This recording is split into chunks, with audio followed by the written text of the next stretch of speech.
नमस्कार फ्रेंड्स, मेरा नाम अंकिता मिश्रा है और आप देख रहे हैं हिंदी साहित्य यूट्यूब चैनल। और ये मेरी दृष्टि की पुस्तक है, दृष्टि पब्लिकेशन की है। दृष्टि पब्लिकेशन से फ्रेंड्स सीरीज चल रही है, आप लोग कंटिन्यू देखिए इसे। और कल हमने देख लिया था व्यक्तिवादी उपन्यासकारों को, राजनीतिक उपन्यासकार, अब ऐतिहासिक उपन्यासकारों को देखा था। आज हम देखेंगे आंचलिक उपन्यासकारों को, कुछ प्रगतिवादी भी हैं इसमें। देखते हैं सबसे पहले भैरव प्रसाद गुप्त को। भैरव प्रसाद गुप्त कृत प्रथम उपन्यास शोले है, जिसमें कानपुर के मजदूर आंदोलन का चित्रण हुआ है। मशाल उपन्यास पूर्वांचल को आधार बनाकर द्वितीय विश्व युद्ध की राजनीतिक गतिविधियों एवं उसके परिणाम स्वरूप उत्पन्न आर्थिक संकट का चित्रण हुआ है। सती मैया का चौरा भैरव प्रसाद गुप्त का चर्चित उपन्यास है और इस उपन्यास में जमींदारी व्यवस्था द्वारा किसानों पर किए गए अत्याचारों तथा अत्याचारों के विरुद्ध किसानों का संघर्ष चित्रित हुआ है। और फ्रेंड्स, अगर आपने चैनल को सब्सक्राइब नहीं किया तो सब्सक्राइब ज़रूर कर लीजिए। आगे हैं अमृत राय जी। अमृत राय प्रमुख प्रगतिवादी या समाजवादी उपन्यासकार हैं। अमृत राय कृत बीज आज़ादी को झूठा बताते हुए तात्कालिक भारतीय कम्युनिस्ट पार्टी का आम आदमी हेतु किया जाने वाला संघर्ष चित्रित हुआ है और इनका बीज उपन्यास है फ्रेंड, आज़ादी को झूठा बताते हुए लिखा गया है। अगला है नागफनी के देश। ये लघु उपन्यास है अमृत राय जी का, जिसमें प्रेम एवं दाम्पत्य के टकराहट का चित्रण हुआ है। भटियाली उपन्यास में अविवाहित चित्रा के प्रेम के द्वंद्व का चित्रण हुआ है। धुआं उपन्यास नई पीढ़ी के भटकाव एवं मूल्यहीनता का चित्रण है। और फिर से देख लेते हैं तो भैरवकृत उपन्यास है, प्रथम उपन्यास शोले है, इसमें कानपुर मजदूर आंदोलन का चित्रण हुआ। मशाल उपन्यास पूर्वांचल को आधार बनाकर द्वितीय विश्व युद्ध एवं राजनीतिक गतिविधियों एवं उनके परिणाम स्वरूप उत्पन्न आर्थिक संकट का चित्रण है। सती मैया का चौरा ये चर्चित उपन्यास है भैरव प्रसाद गुप्त का। आगे देखते हैं अमृत राय। अमृत राय का उपन्यास बीज है और ये आज़ादी को झूठा बताते हुए लिखा गया। नागफनी के देश ये भी अमृत राय का लघु उपन्यास है और इसमें प्रेम दाम्पत्य की टकराहट का चित्रण हुआ है। भटियाली उपन्यास अविवाहित चित्रा के प्रेम के द्वंद्व का चित्रण हुआ है। धुआं उपन्यास में नई पीढ़ी के भटकाव एवं मूल्यहीनता का चित्रण है। आगे देखते हैं जगदीश चंद्र को। जगदीश चंद्र का है धरती धन ना अपना। इसमें स्वाधीनता पूर्व पंजाब के ग्रामीण दलित एवं जीवन की कथा कही गई है। दलित के नारकीय जीवन उच्च वर्गीय समाज द्वारा उनके शोषण का चित्रण हुआ है। नरक कुंड में वास धरती धन ना अपना का विस्तार है इस उपन्यास में। मुट्ठी भर कांकर में विभाजन पश्चात पंजाबी शरणार्थियों के सैलाब के फलस्वरूप दिल्ली के आसपास के जाट किसानों के बेघर की त्रासदी का चित्रण हुआ है।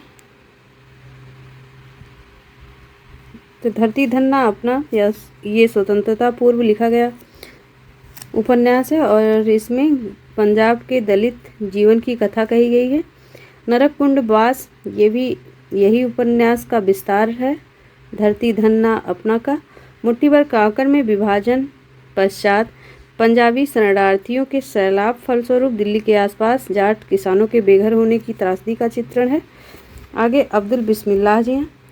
अब्दुल बिस्मिल्लाह के जीनी बीनी चदरिया उपन्यास में बनारस के बुनकर समाज के जीवन का अंकन मिलता है। साथ ही इसमें धार्मिक संकीर्णता संप्रदायवाद का विरोध चित्रित किया गया है। जहरवाद उपन्यास में मिर्ज़ापुर अंचल के निम्न मध्यम वर्गीय मुस्लिम परिवार के जीवन का वर्णन मिलता है। अब्दुल बिस्मिल्लाह के समरशेष तथा दंत कथा उपन्यास को डॉक्टर गोपाल राय के उपन्यास मानने से इनकार किया है। मुखड़ा क्या देखें उपन्यास में एक दलित मुस्लिम परिवार की जीवन की गाथा कही गई है। आगे देखते हैं कुछ अन्य प्रगतिवादी उपन्यासकारों को। रामेश्वर शुक्ल अंचलकृत नई इमारत उपन्यास भारत छोड़ो आंदोलन पर आधारित है। विशंबर नाथ उपाध्याय कृत जाग मच्छंदर गोरख आया में मध्यकालीन धर्म साधना तथा समाज व्यवस्था का चित्रण हुआ है। आगे देखते हैं विशंबरनाथ उपाध्याय कृत जोगी मत जा भर्तृहरि के जीवन पर आधारित उपन्यास है। और हृदय कृत सफ़ेद घोड़ा लाल सवार में न्यायिक व्यवस्था में उपस्थित भ्रष्टाचार पर व्यंग किया गया है।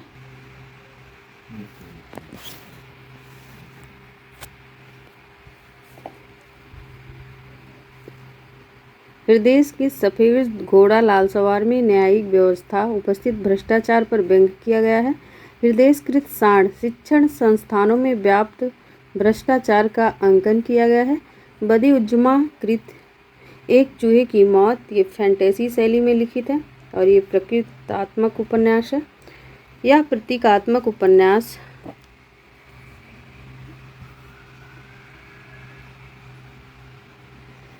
यह प्रतीकों के माध्यम से आधुनिक व्यवस्था में घिसते हुए व्यक्ति को त्रासदी का अंकन हुआ है।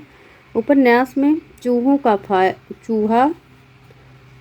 फाइल का और चूहा खाना का, सरकारी दफ्तर और चूहा मार दफ्तर के बाबू को लेकर अफसर का प्रतीक है। तो ये देखिए फैंटेसी शैली में एक चूहे की मौत, तो इसमें व्यवस्था का पिसते हुए व्यक्ति की त्रासदी का चिंतन अंकन हुआ है।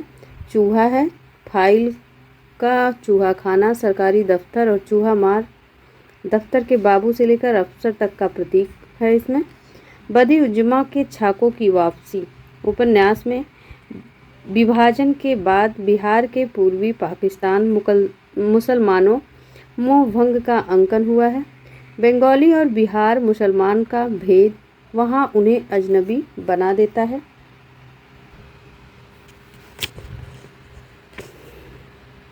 प्रेमचंदोत्तर हिंदी उपन्यास में फणीश्वरनाथ रेणु उपन्यास मैला आंचल का प्रकाशन महत्वपूर्ण घटना है क्योंकि यह एक नई व मौलिक प्रवृत्ति है। आंचलिक उपन्यास के रूप में शुरू हुई है। आंचलिक उपन्यास अपनी संरचना अन्य उपन्यासों में काफ़ी अलग होता है। इसमें नायक कोई पात्र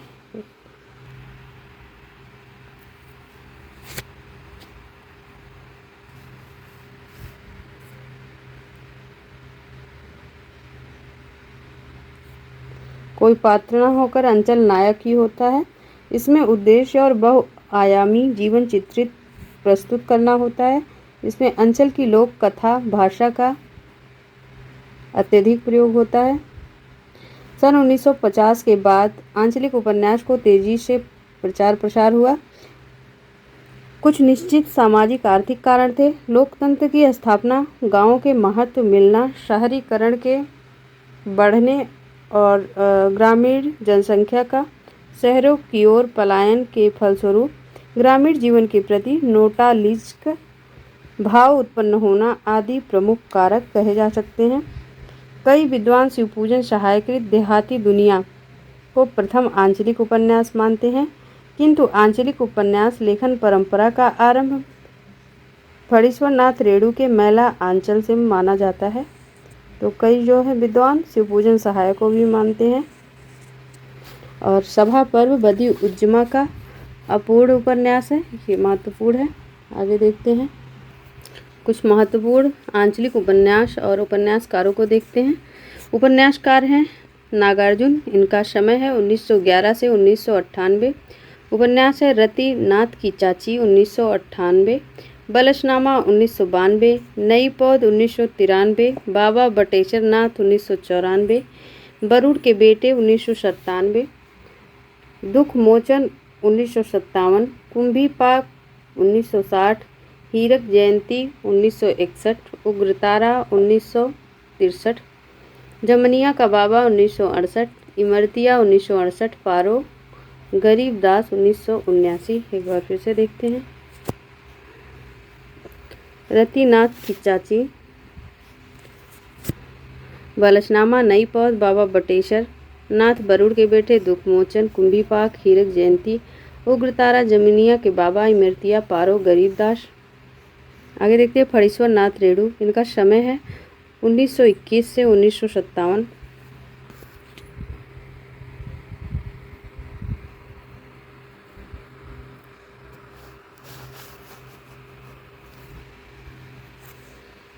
उपन्यास है मैला आंचल 1954, परती परकथा 1957, दीर्घतपा 1964, जुलूस 1965, कितने चौराहे 1966, कलंक मुक्ति 1972, पलटू बाबू रोड 1979, राम रतन राय।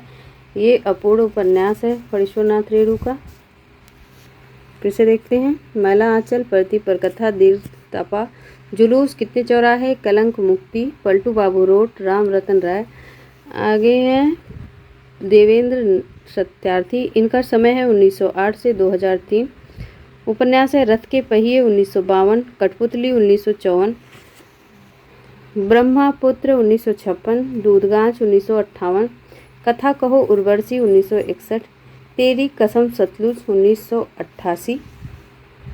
तो ये देवेंद्र सत्यार्थी के उपन्यास रहे हैं। आगे देखते बलभद्र ठाकुर को। इनका उपन्यास है मुक्तावली 1959, नेपाल की वो बेटी। ये महत्वपूर्ण उपन्यास है इनके। नेपाल की वो बेटी, देवताओं के देश में, घने और बने, लहरों की छाती पर 1962। शैलेश मटियानी के उपन्यास है बोरी वली से बोरी बंदर तक 1959, कबूतर खाना।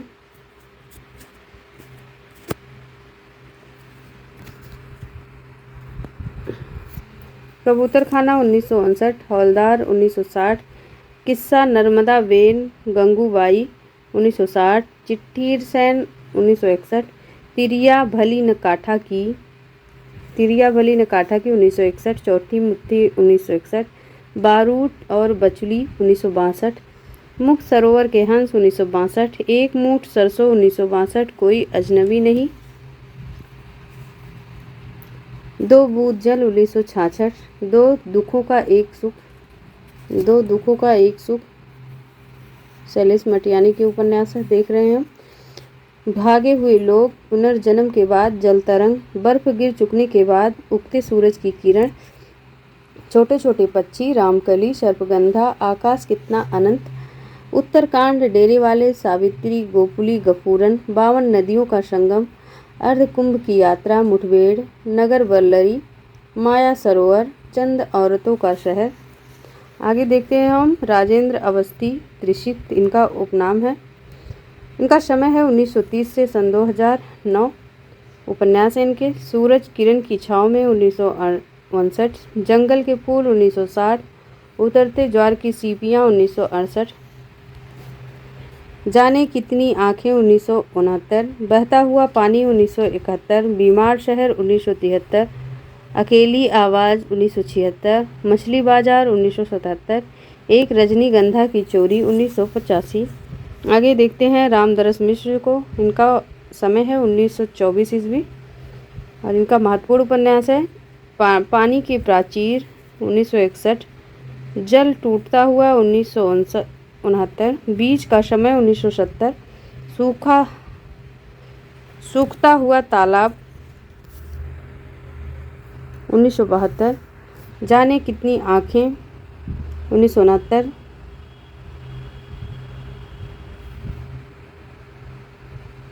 नहीं, जाने कितनी आँखें ये राजेंद्र अवस्थी का उपन्यास है। अपने लोग, रात का सफ़र, आकाश की छत, बिना दरवाजे का मकान, दूसरा घर, थकी हुई सुबह, 20 बरस, परिवार, ये रामदरस मिश्र के उपन्यास हैं। आगे देखते हैं हिमांशु श्रीवास्तव को। इनका समय है 1934 से 1996। इनके उपन्यास हैं लोहे के पंख 1957, नदी फिर बह चली 1961, कुहासे में जलती धूप बत्ती 1976, रिहर्सल 1978, अपनी अपनी कंदील 1979, पिछली रात का अंधेरा 1980, भित्ति चित्र की मयूरी 1980, न खुदा न सनम 1980। आगे हैं गुले खां सानी जी, इनका समय है 1923 से 1995। इनके उपन्यास हैं कस्तूरी 1964, पत्थरों में बंद आवाज़ 1964, काला जल 1965। काला जल सानी का है 1965, कई बार पूछा गया है। सालों बनों के दीप में 1967, नदी और सीपिया 1970, एक लड़की की डायरी 1973, फूल तोड़ना मना है 1980, सांप और सीढ़ी। ये गुलशेर खां सानी के उपन्यास देख रहे थे हम।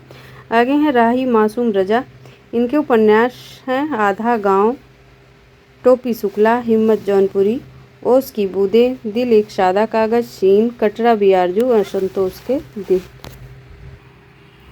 अगले उपन्यासकार हैं हिमांशु जोशी, इनका समय है 1935 से 2018 के उपन्यास है अरण्य 1965, महासमर 1971, छाया मत छूना 1974, कंगार की आग 1975, समय साक्षी है 1976, तुम्हारे लिए 1978, सुराज 1980। विवेकी राय हैं, इनका समय है 1924 से 2016। इनके उपन्यास हैं बबूल, पुरुष पुराण, लोक ऋण, श्वेत पत्र, सोना माटी, समरशेष, बंगल भवन, नमामि ग्रामम, अमंगलहारी, देहरी के पार। भगवान दास मोरवाल, इनका समय है 1960। इनके उपन्यास हैं काला पहाड़, अभी काला जल हमने देखा था, गुलशेर खां सानी जी का था, और भगवान दास मोरवाल का है काला पहाड़।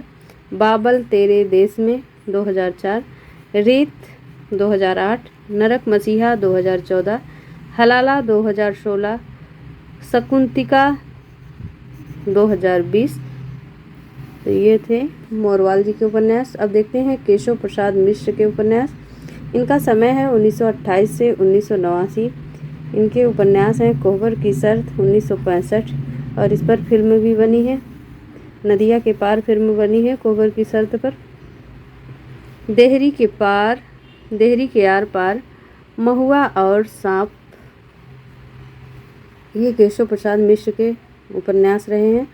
आगे हैं मायानंद मिश्र जी, इनका समय है 1934 से 2013। उपन्यास है माटी के लोग सोने की नया, माटी के लोग सोने की नया, मंत्रपुत्र पुरोहित। मधुकर गंगाधर, इनके उपन्यास हैं मोतियों वाले हाथ, फिर से कहो, सुबह होने तक। माफ कीजिएगा, रामदेव शुक्ल जी हैं, इनके उपन्यास हैं ग्राम देवता 1982 ईस्वी, विकल्प 1986 ईस्वी।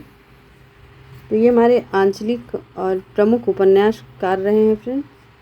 अब इन्हीं उपन्यासकारों को हम डिटेल में देखते हैं।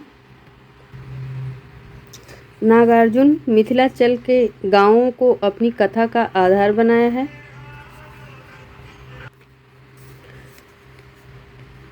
रतिनाथ की चाची नागार्जुन का प्रथम उपन्यास है, जो एक मैथिल विधवा के जीवन पर केंद्रित है। उपन्यास मिथिलांचल एवं मैथिल ब्रह्मा समाज और अंतर विरोधों को उजागर करता है, साथ ही नारी शोषण की समस्या को उठाता है। तो इनका रतिनाथ की चाची प्रथम उपन्यास है नागार्जुन जी का, और ये मिथिला की विधवा के जीवन पर केंद्रित है। अगला है बलशनामा। उपन्यास में आज़ादी के पूर्व दरभंगा जिले को केंद्र में रखकर विकसित होता है। दलित युवक बलशनामा उपन्यास का नायक है, जो राजनीति के दांव को सीखने के पश्चात अन्याय एवं अत्याचार के विरुद्ध संघर्ष करता है। आगे हैं बाबा बटेश्वर नाथ में बरगद के वृक्ष को बचाने के लिए किए गए किसानों के संघर्ष का चित्रण है। बरुड़ के बेटे उपन्यास में मिथिला के जमींदारों के विरुद्ध के मछुआरों के संघर्ष का अंकन हुआ है। देखिए, बाबा बटेश्वर नाथ में बरगद वृक्ष को बचाने के लिए किसानों के संघर्ष का चित्रण है, और बरुड़ का बेटा ये मछुआरे से संबंधित है। पारो बाल विवाह की समस्या पर केंद्रित उपन्यास है। पारो किसी लड़की का नाम है जिसका बाल विवाह हो जाता है, जीवन में आने वाली तमाम समस्याओं को केंद्रित करके यह उपन्यास लिखा गया है।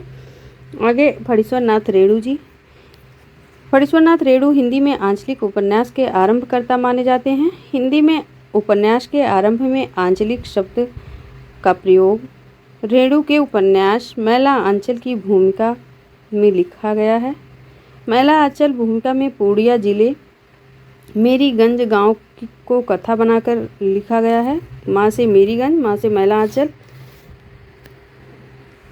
मैला आंचल का कथाकाल 1946 से 1948 के बीच का है। मैला आंचल उपन्यास आज़ाद भारत के ग्रामीण अंचलों के सामाजिक, राजनीतिक, आर्थिक यथार्थ का जीवन चित्रण प्रस्तुत करता है। फणीश्वरनाथ रेणु की प्रति परिकथा पूर्णिया जिले के परानपुर गांव की कथा कही गई है। देखिए, प्रति परिकथा परानपुर गांव और मैला आंचल मेरीगंज गांव की कथा है। इसमें रेणु कृत है दीर्घ तपा।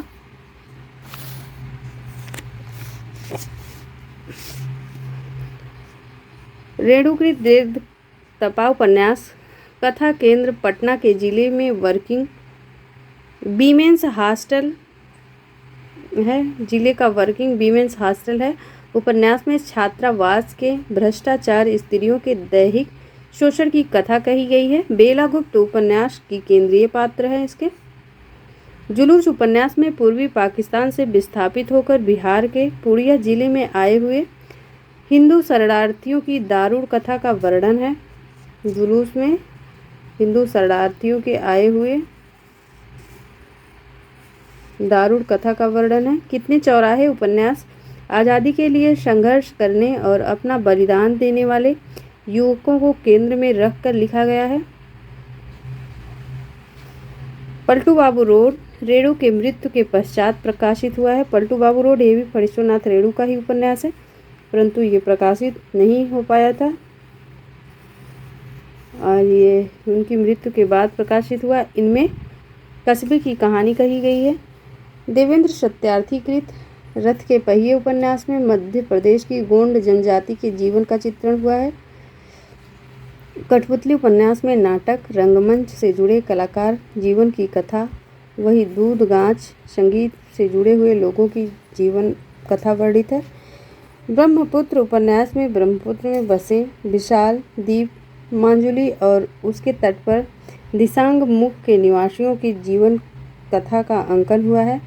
डॉक्टर गोपाल राय के अनुसार हिंदी का पहला उपन्यास है जिसमें भारत के सुदूर उत्तर पूर्व क्षेत्र का यथार्थ कथा कही गई है। कथा कहो उर्वशी मूर्तिकार की साधना का अंकन है। इसमें बलभद्र ठाकुर कृत है मुक्तावली उपन्यास और इसमें मणिपुर के जन जीवन एवं संस्कृति का चित्रण है।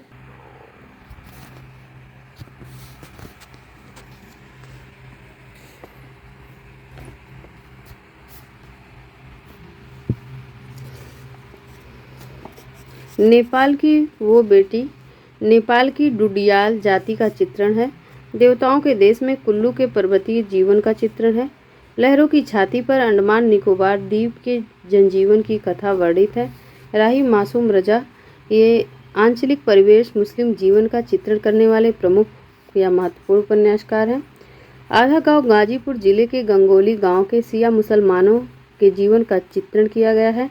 दिल एक सादा कागज उपन्यास में विभाजन के पाकिस्तान गए हुए भारतीय मुसलमानों के मोह भंग का चित्रण हुआ है। शीन 75 में आपातकालीन जनजीवन पर पड़े प्रभाव का अंकन है। वहीं कटरा भी आरजू में इलाहाबाद के हिंदू मुस्लिम लोगों के एक मोहल्ले की कथा कही गई है। तो दिल एक सादा कागज में विभाजन के बाद जो भारतीय मुसलमान पंजाब में गए थे तो उनके मोह भंग का चित्रण हुआ है। सीन 75 में आपातकालीन जनजीवन पर पड़े प्रभाव का अंकन है। कटरा भी आरजू में इलाहाबाद के मुस्लिम हिंदू लोगों के एक मोहल्ले की कथा कही गई है। शैलेश मटियानी को देखते हैं। शैलेश मटियानी उपन्यासों में अंचल के चित्रण के साथ साथ स्त्रियों, दलितों के जीवन का चित्रण प्रमुखता से हुआ है। शैलेश मटियानी की हवलदार चिट्ठी से रसैन चौथी मुट्ठी उपन्यास कुमाऊनी जीवन को केंद्र में रखकर लिखे गए हैं। कोई अजनबी नहीं पहाड़ी स्त्री रामरती की मनोव्यथा एवं भटकाव का चित्रण है। भागे हुए लोग धर्म एवं साधना के नाम पर फैले एवं पाखंड का चित्रण है।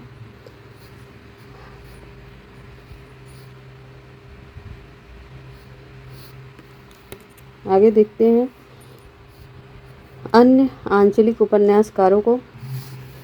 विवेकी राय का समस्त औपन्यासिक संस्कार उत्तर प्रदेश के पूर्वांचल क्षेत्र से जुड़ा हुआ है। सोनामाटी उपन्यास में गाजीपुर बलिया के बीच करइल क्षेत्र के महत्वपूर्ण जीवन की गहरी संवेदनशीलता के साथ चित्रण किया गया है।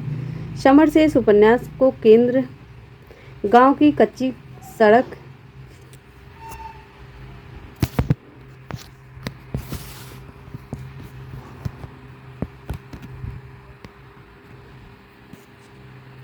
गांव की कच्ची सड़क है। समरसेस में उपन्यास का केंद्र गांव की कच्ची सड़क है और इस सड़क के माध्यम से पूर्वांचल पिछड़ापन दिखाया गया है। पूर्वांचल का इसमें पूर्वांचल के किसान मजदूर समाज के शोषण व संघर्ष का चित्रण हुआ है।